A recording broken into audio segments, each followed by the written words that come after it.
so much.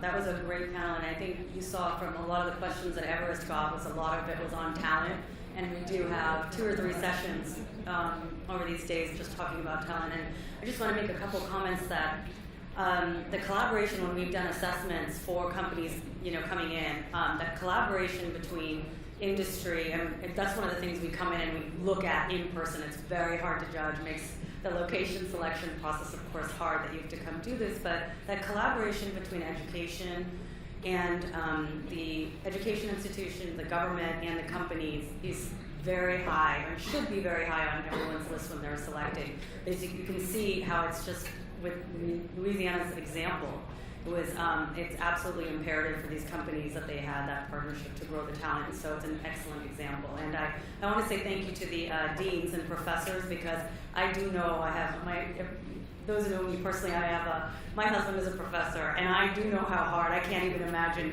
doubling enrollment in 2 years. So it is no easy task to get the faculty to change their minds. So I really congratulate you guys for being able to do it in such a short period of time. Thank you. So we have our next panel. I'm going to go ahead and introduce our moderator, who will then introduce everyone else. Phil Fersht is coming up. Okay. So I know most of you know him as CEO and founder of HFS Research. Is a leading global analyst authority. Is an acclaimed author, analyst, and visionary in global business services and outsourcing, the digital transformation of the enterprise operations, and talent strategies. One of the reasons Phil's been a great supporter of RevAmerica again since the beginning, but one of the reasons also I really wanted him here, he's done a lot of work on talent, as well as just starting to focus in the last couple of years on digital transformation, which I think is key for onshoring companies to become successful, especially in the IT area. He's also the author and creator of the most widely read and acclaimed blog in the global services industry entitled Horses for Sources. If you haven't read it, you guys should check it out. It gets about 1 million visits per year. So hopefully we'll get the RevAmerica one. Let's try to get close to that. We'll see. So thank you, Phil.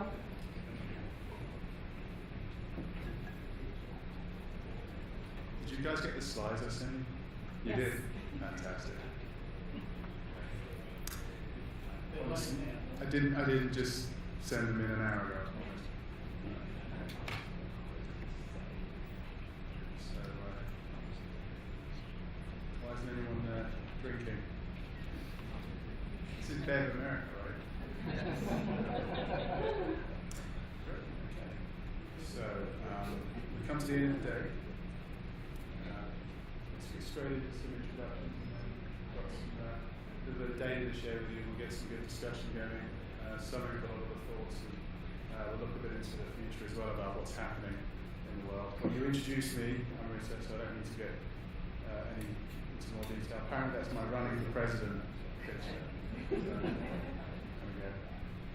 So let's introduce yourself. So Shane Mays, CEO of Onshore Outsourcing.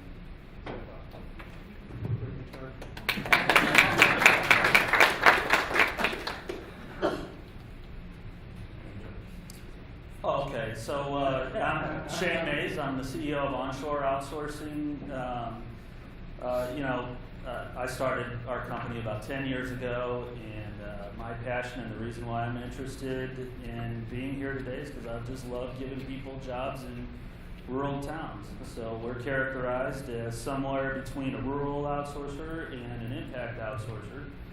And there's a lot of problems that we've solved in order to help people emerge into life-changing jobs. And we've also had some great success with a number of our customers, and hope we can bring that to the table later. Greg Epper from Staples. Hi. So I lead the globalization efforts for Staples on offshoring, outsourcing, nearshoring, onshoring, and try to stay current with all the trends. And before that, I was in Fidelity Investments doing similar work. So I spent a lot of time in India, Philippines, and trying to get to know my own backyard a little bit. And last but not least, Pramod, Nayak, who is the VP of Global Sourcing at Equifax. Hi, I'm Pramod Nayak. I'm the VP Global Sourcing. I'm primarily focused on sourcing for our IT organization been with the company for 10 years, and when I first joined, we had a number of onshore staffing vendors, and since then I've been involved and instrumental in moving a lot of our services to outsource vendors.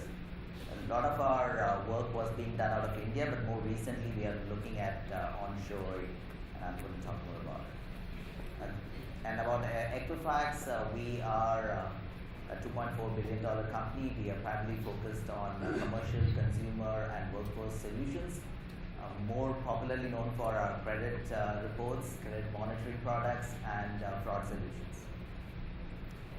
Excellent. So let's start off the proceedings. We're going to throw out we've got some pretty new data that we've compiled. This was a big study we ran on kind of the future GBS, Global Business Services, with KPMG. And we asked the C-suite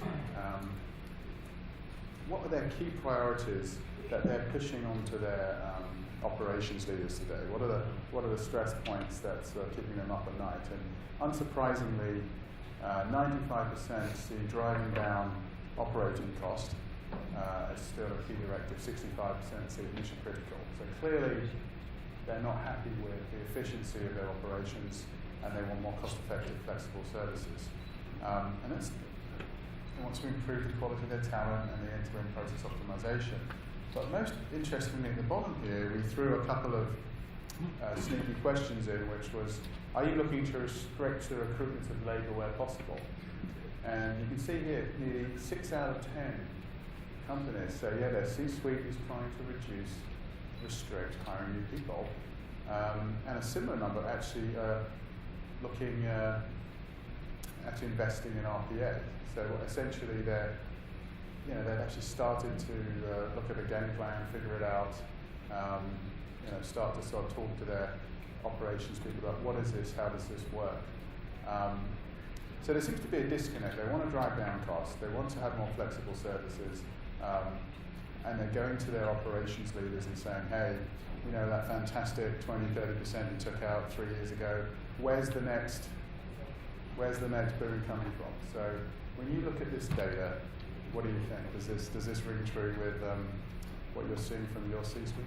Yeah, absolutely. Actually, story just literally happened last week. So literally a month ago, I just set up an offshore operation in the Philippines, which will save get that big cost savings.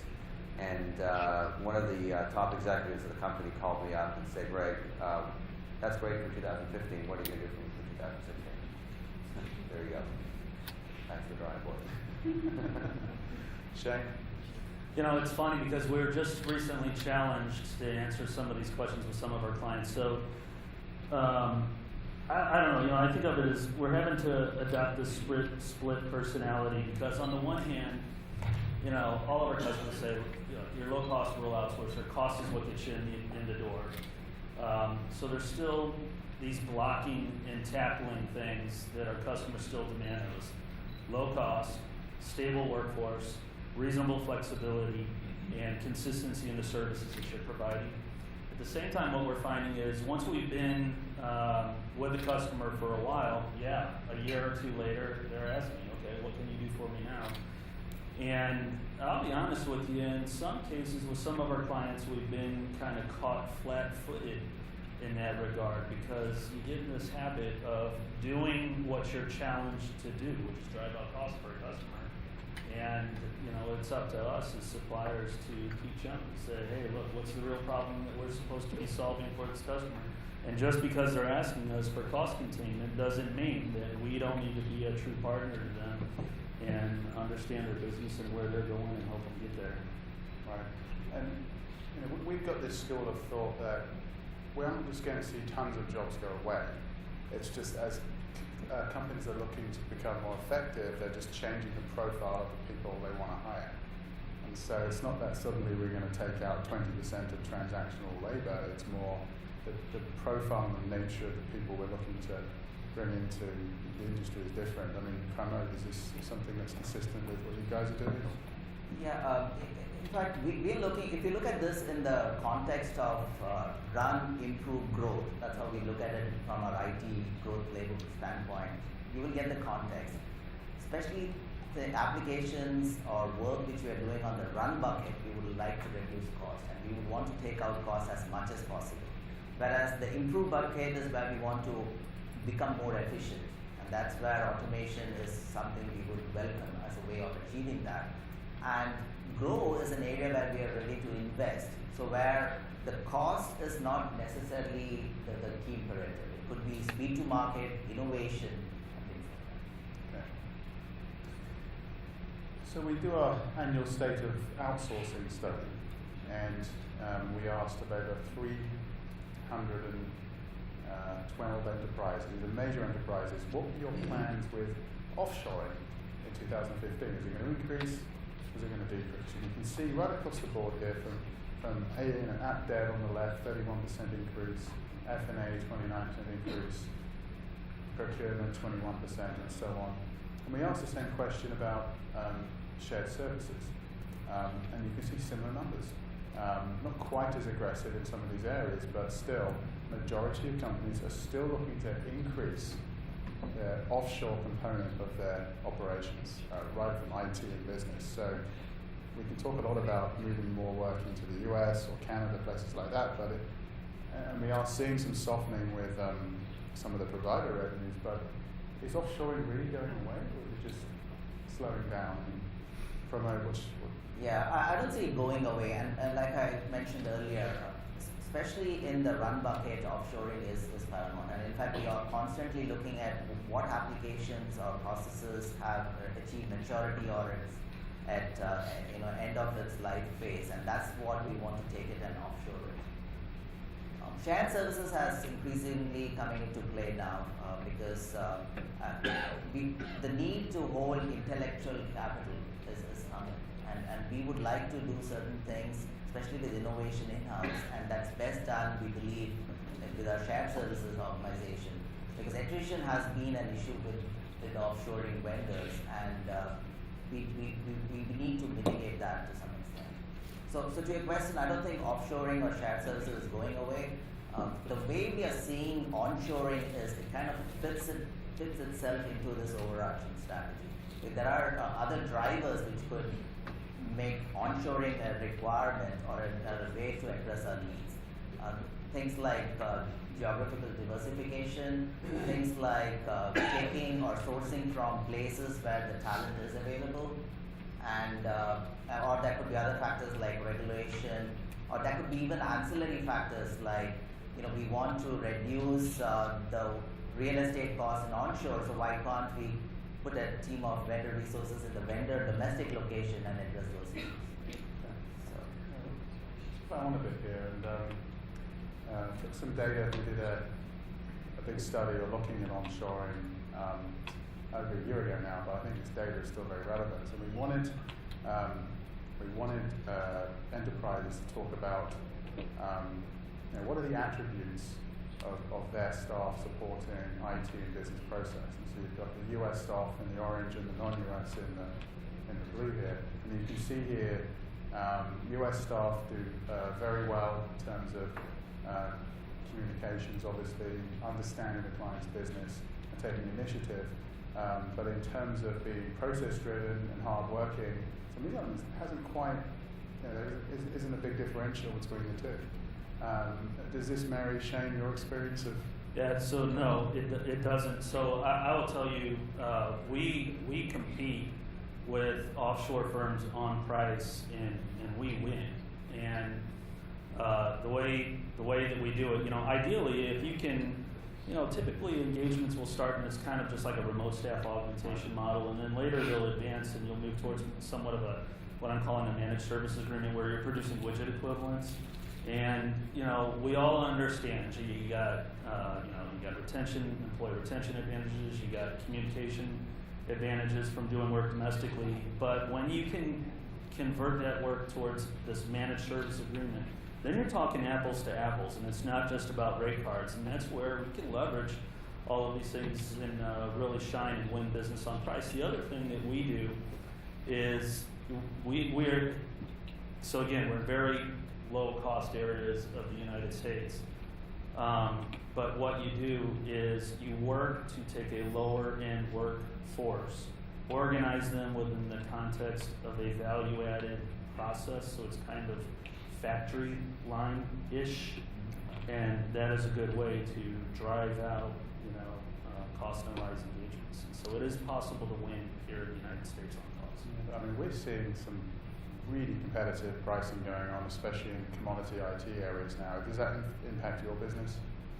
So especially some of the second-tier offshore players getting a little desperate. We're seeing some incredible pricing going on. No, I don't think we've ever lost a deal on price.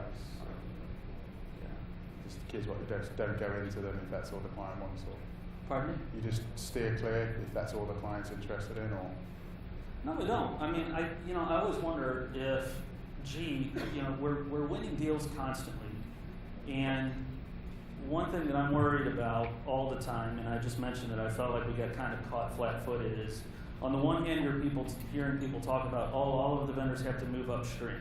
On the other hand, you're hearing from vendors, our customers, like Tom earlier. He says, you don't take a Lamborghini to Dick's Sporting Goods. I don't think you were here. Great metaphor. If I could use that, I would love to.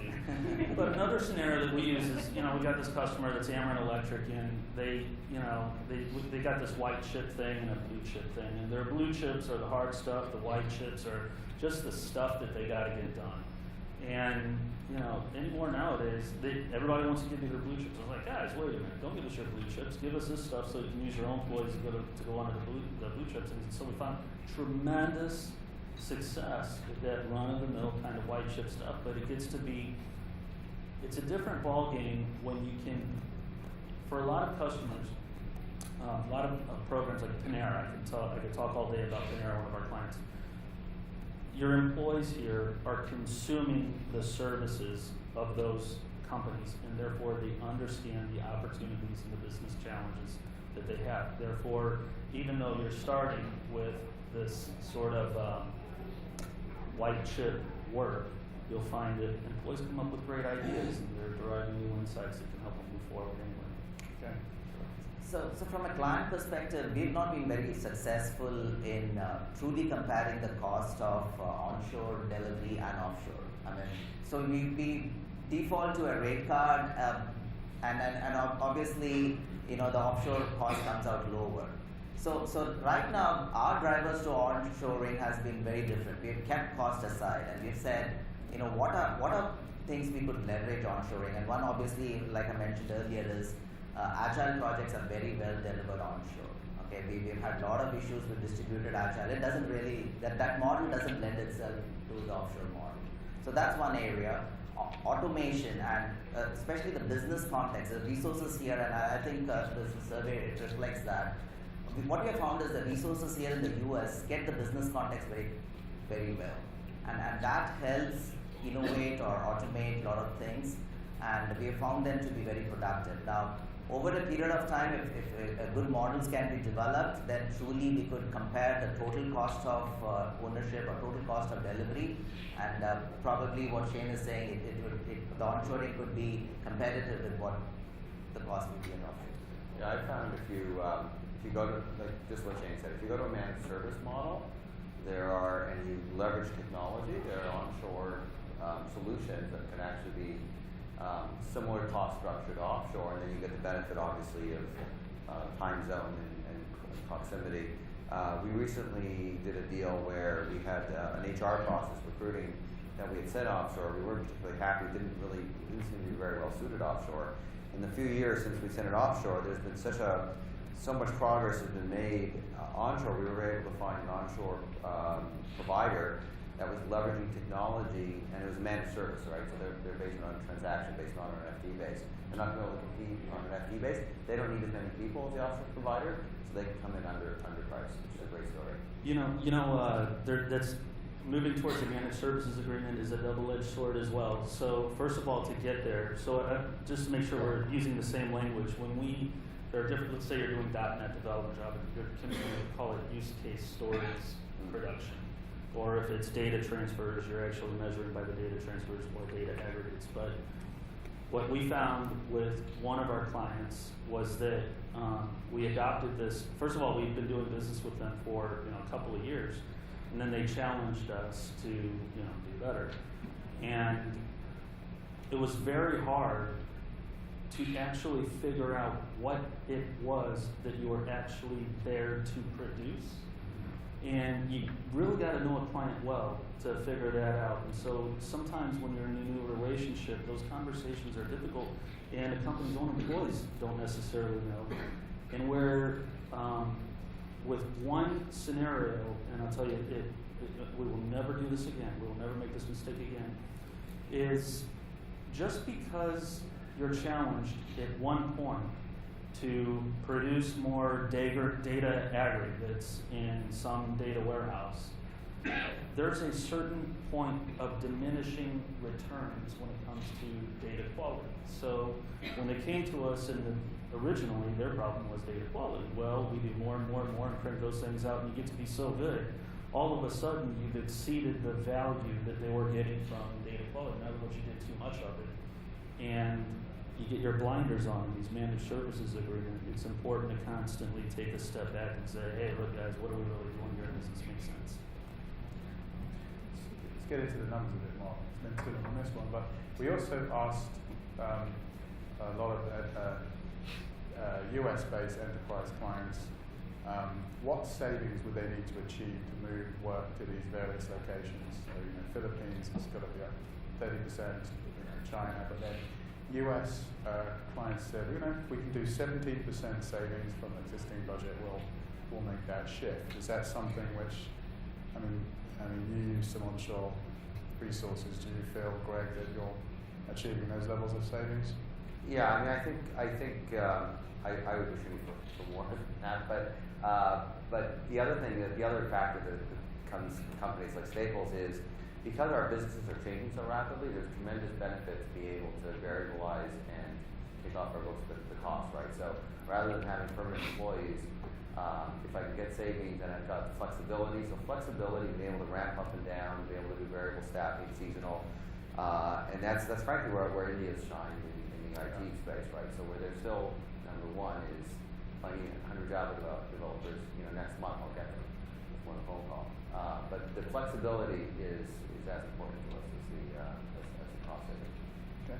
I see it as if you look at it over a period of time, then the savings is achievable. But year one, when you say, okay, I have so many resources onshore with Equifax as an employee, and then we move it to a vendor, the math doesn't lend itself to 70% saving. But to what Shane mentioned, we take that work, give it as managed services to the vendor. They bring in innovation, they bring in efficiency, they bring in productivity, and over a period of time, we will get this kind of savings. Sounds like the value proposition. We've got to keep in mind that efficiency and utilization is often half the savings, right? So the work I moved to the Philippines, half of my savings there just because they have a higher utilization than people we have back home. It's not the way, it's not how they're being incentivized and measured very much customer service here. So you can get all kinds of cost savings without, before you can touch the labor arbitrage. Okay. Let's get then into the criteria when people are making these location decisions for all types of services, IT, BPO. You can see right up the top, skills and experience, availability, cost effectiveness. Oddly enough, at the bottom, locating staff closer to the customer markets. We would have thought that would have come higher. You've got other things like culture and that sort of thing. So is this, when you make decisions, Pramod, are you looking at skills and experience right up the top, or what goes into your thinking when you're thinking of the talent and the output? Yeah, I think if you look at it more recently, definitely this has become a top requirement. Especially if companies have to grow, they have to innovate, and we need talent. And even if you look at the kind of skills we need these days, it's all about the SMAC stack. It's social analytics, it's mobility, cloud, and these skills are not easily available at offshore. And you may have to go to some of the US universities or locations here in the US. So now you have to take your sourcing to where the talent is. So our strategy is in line, and our need is, I would say, is expressed by the survey that skill availability has become paramount, especially keeping innovation in context. Especially if it's IT, IT or analytics. So, 5 years ago, we built a shared service center in South Carolina for low complexity F&A work, but a year ago, we built one in Seattle, which is not at low cost, and that was for high-end IT talent that we were, hiring away from Amazon and those stuff. So where you need, and sitting with analytics, if we if I'm going to India for analytics, I'm in Mumbai or Bangalore, the two most expensive places.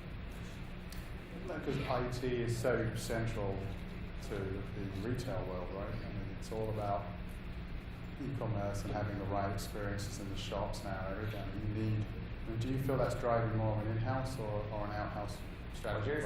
Here's the irony, and this is where I think the world is gotten flatter. So again, another guy, real story, another executive in our IT shop 2 weeks ago. He's got buddies from a company who worked with him in Bangalore, and he's a Staples guy, right? But he hired him a year ago. He used to work for Company X, and they had a captain in Bangalore. He's got great talent there. He almost doesn't care what he wants the talent. So he's going offshore. He wants to help him figure out how to get offshore to hire 10 people who work for him who have the talent to drive our e-commerce solutions, ironically. So yeah, I think talent, like in the IT world, talent's right. I think everything. Okay. In terms of deterrence, we asked people buying specific IT what was deterring them from shifting Indian resources back to the USA.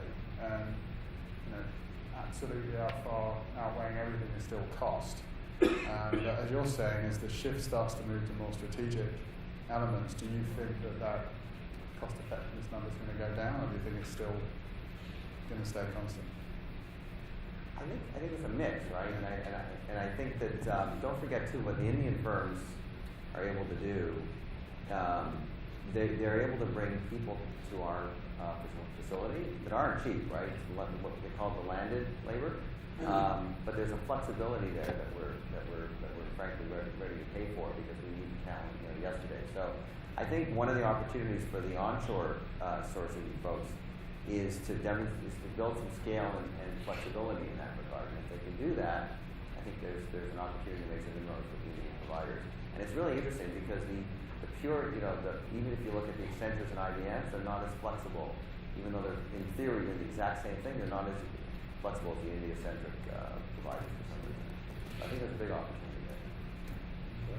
Yeah, I would say, again, it goes back to my run, improve, growth. So if it's improve or growth, I think cost doesn't become an inhibitor or a deterrent. I mean, we are ready to take more cost because that helps the company grow. So, but if it's a maintenance kind of work, if it's production support, obviously when we do the math, unless it's managed services and over a period of time, it could be an initial deterrent to bring work back here. Right. And some of those skills are not even available. If you're looking at a legacy application, mainframe assembler skills, I mean, the folks who had those skills here are at probably retirement age. So you have to go and depend on India-based vendors who are running these training factories. And there are folks who are willing to continue doing this work for 5-10 years of their career. So I would differentiate between what type of work, and some are deterred, some are not. Okay. What do you think, Pramod, the Indian heritage providers who are starting to suffer, they're not making the same margins that they were? How do you think they're going to respond to this ultimately? Do you think it's just going to be a race to the bottom and they'll just start to drop prices even more?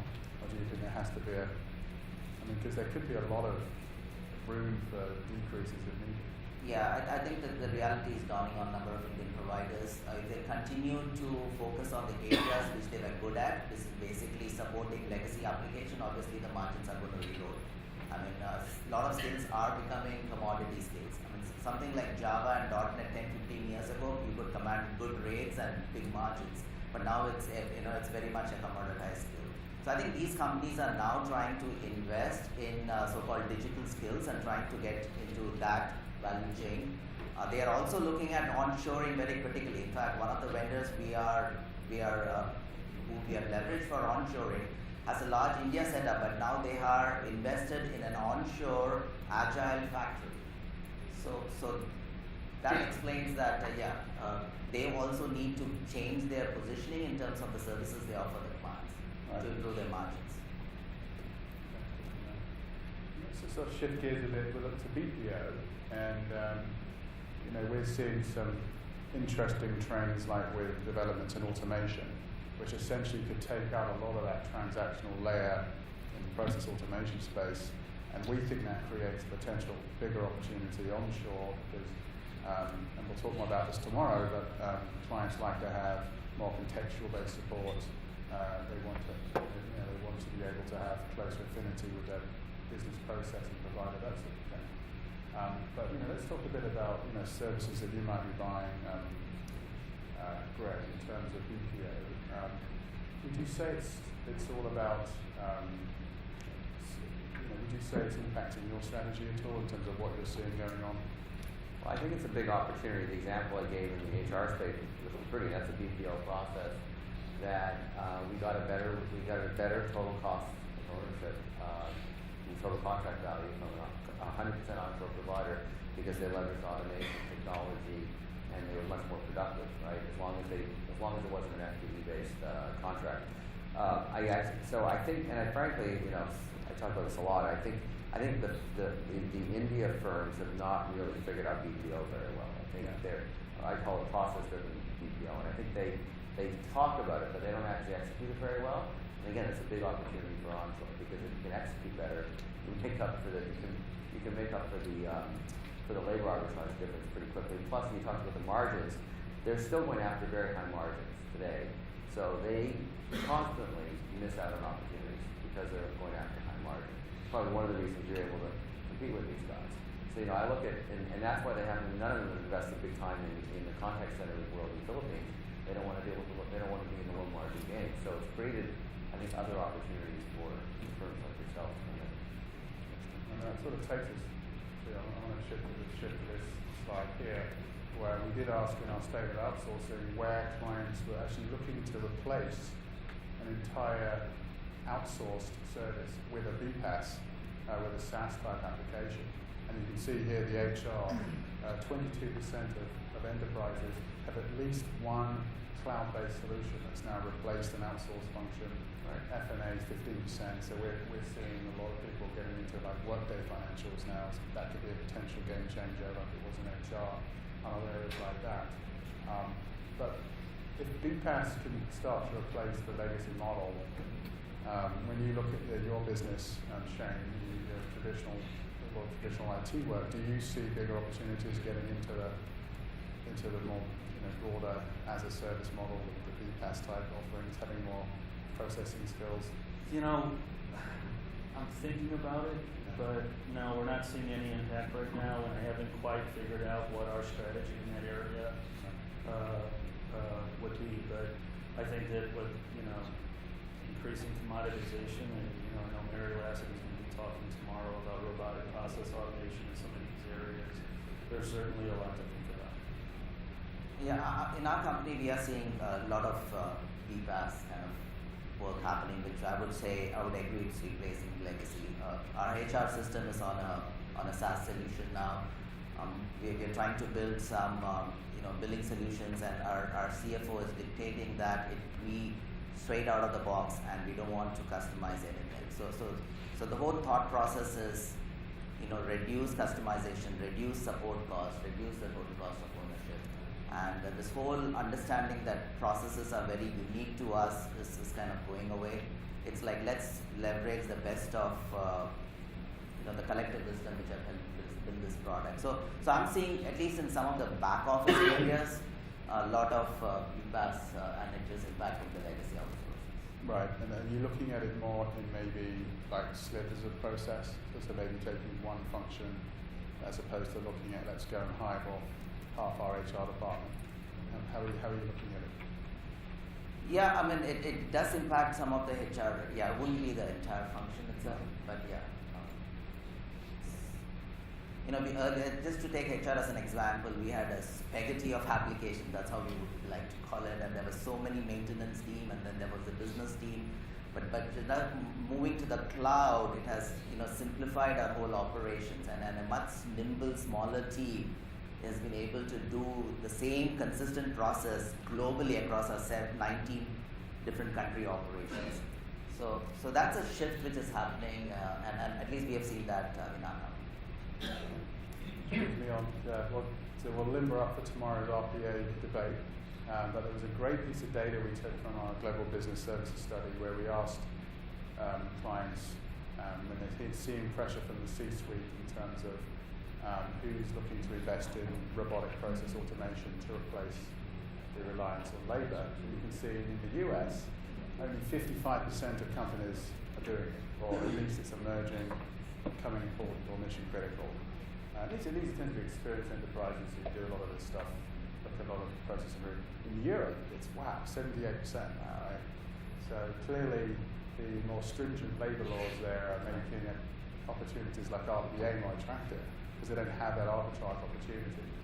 But when you look at what's going on, there's been about a year of heavy buzz and noise around RPA, and I think everyone's finally figuring out what it is.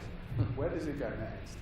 I mean, maybe Greg, when you look at your organisation, have you done a lot of pilots yet in that? Have you looked at play with some of the software tools? And I hear about RPA all the time. Yeah. I haven't seen true robotic process automation. What I see is automation, right? And I've been seeing automation for years. So I think I think it's a buzzword because it helps to get people like me. I got to hire a consultant to help me with that. But I think what really, to me, the big, paradigm shift is technology has enabled implementation of automation solutions today that wouldn't have been affordable 2 or 3 years ago, right? So you talk about SaaS.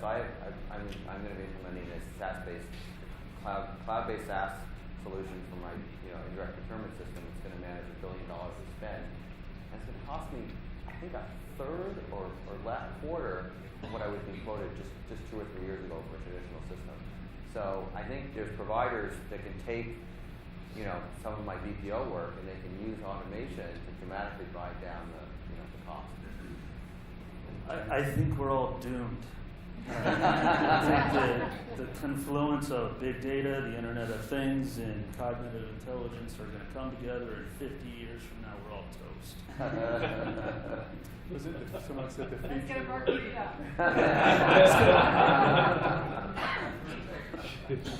Someone said some of us just won't need to work as much. Yeah, we don't have to work as much. It's like sitting around. Yeah. Well, it could go one of two ways. It could either be like the Jetsons.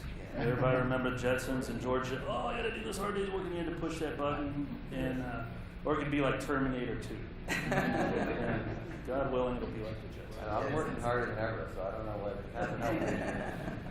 Interesting. Okay. So I've got one final question, and then we'll have a little flurry with the audience. But we couldn't resist asking a question. We spoke to a lot of advisors and buyers of outsourcing. And we really think of service providers today. So advisors love providers. 54% see them as the real partners that can plug critical gaps. Buyers, only a third of them agree. Nearly 50% of buyers see providers merely as a vehicle to drive down costs and improve efficiency, but a small number, 17%, just see them as access to cheap labour. So when you say that 50% of the outsourcing buyers today really just view their partners as efficiency vehicles, is that true, or do you see them as something more than that? So, a good example in my world. So I always say I spend more time negotiating internally in my company than I do providing. Yeah. So internally in our company, most 9 out of 10 VPs and up executives will say it's all about we're just going to save efficiency, and actually they fear quality is going to go down. My job is to get quality at least at par, and then to drive process improvement to get a 2x. So it's that efficient. So if I can get increased utilization, or I can get innovative ways to drive CSAT, then that's a big win. It's really hard to do, but that's where we got to be striving for that. And frankly, the providers who demonstrate, there are providers who are more consistently demonstrating that. There are some who clearly don't, and the ones who do are the ones I want to partner with. I would agree. My job is very similar because if we ask, majority of our IT managers believe it's just efficiency, and they fail to see the vendors truly add value. And my personal opinion is it's a little bit of a perception thing, and the vendors need to work harder. So we have been trying to build some balanced scorecards and metrics so that the vendors get an opportunity, or they themselves are pushed to demonstrate the value they are providing.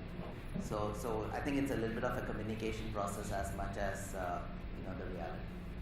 But Shane, I mean, what's when if we went and spoke to 10 of your customers, where honestly would you think they put you, in the middle or on the left? I would say that I'll be honest. I think that 70% of our customers view us as an efficiency play, and 30% of our customers believe that we are really helping them transform their business, and that is very deliberate. And I've heard the message, and we work very, very, very hard on that, and we need to work even harder. So why don't we see if anyone's got some thoughts they'd like to share, any questions for this gentleman over here? First of all, thank you, gentlemen, for giving your time. In the session just preceded this, we heard the panels from the university talk about the growth in enrollment in programs, in training programs to service the things that you guys are saying in terms of having a critical need for quality talent now. Can you look forward and tell me, is there a time when you expect that labor availability will equal labor demand, and when that might be?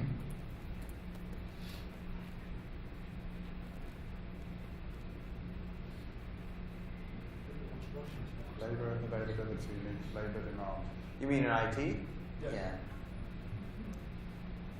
Not gonna be I think we're getting there. My personal thoughts on this is early 2000s, a lot of offshoring happened, and probably it became a deterrent to many kids to go to college and get into science and IT-based courses. But things are changing now that it's not the old skills, it's a lot of innovation kind of work which is being done. So there's this whole movement of a lot of graduates coming out of IT engineering colleges, and then definitely technology is what's funneling innovation. So the demand of IT has gone up, and now the fulfillment is also going up. Now, definitely, sometimes it may come equal, or it may be out of sync. Right now, it is out of sync. I mean, there is more demand than supply. But I think with increasing focus on courses, push for women to take up more IT and science-based courses, it may become equal. I think you can't generalize on this one. So I think that the challenge that universities are going to continue to have is producing people to do what? I think that, yes, it's demand for certain things will definitely meet, the capacity for universities to produce certain skills will meet demand, because that demand changes so fast. And I have not had the experience where universities have actually been able to keep pace with that. So we actually don't use them. We actually train our entire workforce organically, and then leverage universities to come on site to provide continuing education opportunities and soft skills as time goes on. I think you're going to continue to see a gap there, and you take a TCS for example. People wonder, their actual absolute growth is going to continue. Percentage growth may not, because of the denominator is so big, and margin may get squeezed for the reasons you mentioned. But they're going to continue to grow and grow and grow. They're going to continue to add hire 30,000, 50,000 people a year, whatever it is. I just think you're going to continue to see that, unless China suddenly trains everyone to know English tomorrow. I think you look at a company like ours, we probably increased our IT spend, $100 million in the last 2 years because of transformation needs and trying to keep up with Amazon. I mean, that's incredible. And most of that's going, frankly, a lot of that's going either directly or indirectly to India.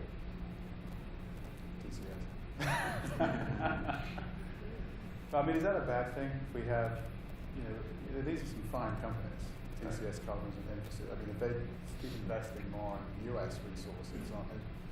They're helping to support a US IT economy, right?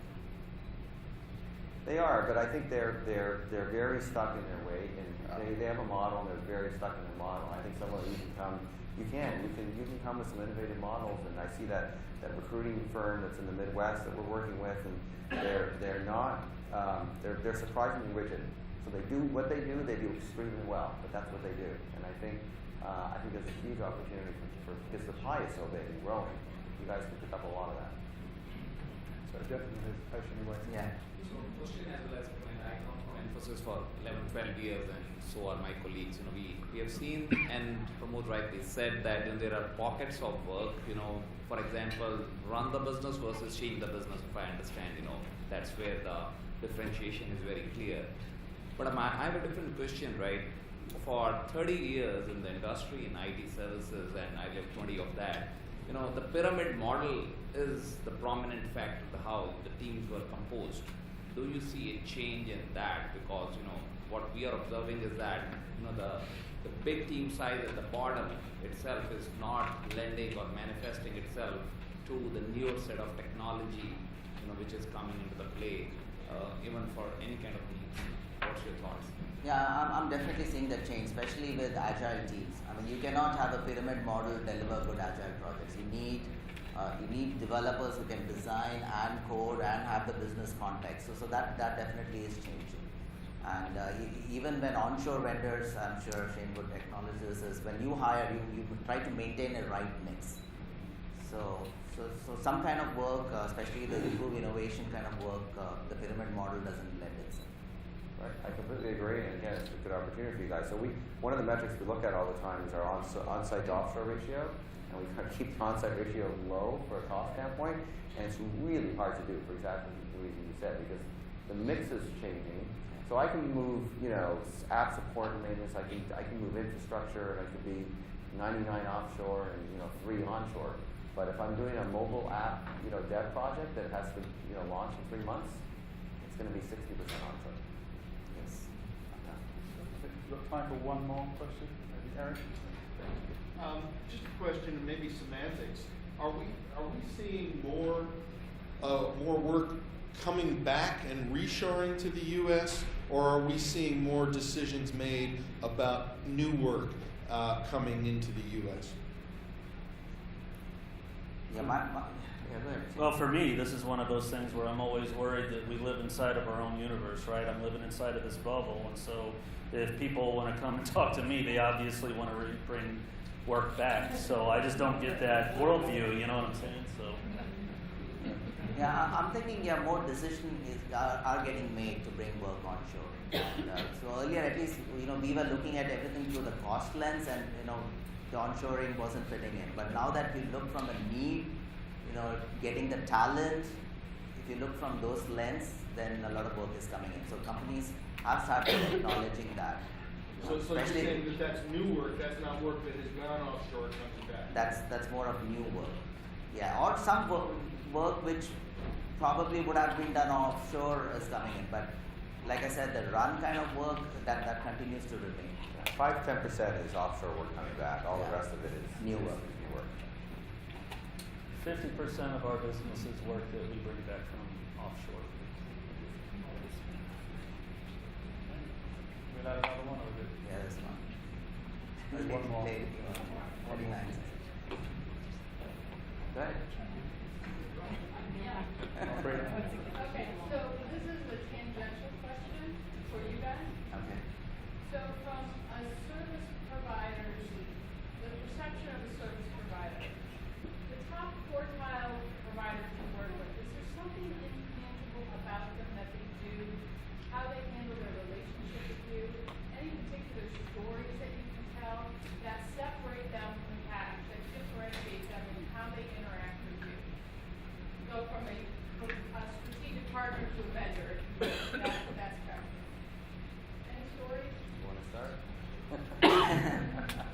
I think a lot depends on, it's easy. Okay, the client tries to look at vendors from what attention the provider is providing the client. So it doesn't matter how big the company is. It is, the account team, or it is the relationship team on the ground which makes the difference. So I wouldn't attribute it to the company. I would attribute it to the account team which is servicing the company. more involved they are in our business, more attention they pay to our issues, more they're willing to invest in our account makes the difference. So, For me, what I've seen a big difference actually, and yeah, some of it's luck on the account team, but I think I look for where service delivery is in the DNA of the company. And I don't want to talk. You can ask me after. I don't want to talk names here, but I think there are two who have the service delivery gene in their DNA. It's all the way up to the president, CEO, and he's on the pulse of every account and every client. And the others are either internally focused or sales focused or disorganized, and it shows. So I look for that service delivery in the DNA of the culture. I lived that life for Yeah. so many years. So the point, I think the word which we started measuring personally, I was the experience of doing business, and I think we alluded to the account management thing, we alluded to, who's having the pulse of the situation, on everything aspect. It's not just the front end, but there is a lot of back end behavior, so cognitive experience. You ever stay at a Ritz-Carlton hotel and they anticipate your unmet requests? I'm a freak about it, so I want to be like that for I got their service card right here in my wallet. Give it to my employee. Actually, I really did. So you ever fly on Kingfisher Airlines in India? Yeah. Depending on country, take your glasses, no matter the thing, put them back on. Fantastic. Absolutely nothing. Okay, so should we take the conversation into the cocktails? Yes. So I want to thank Pramod and Nayak for sharing all this.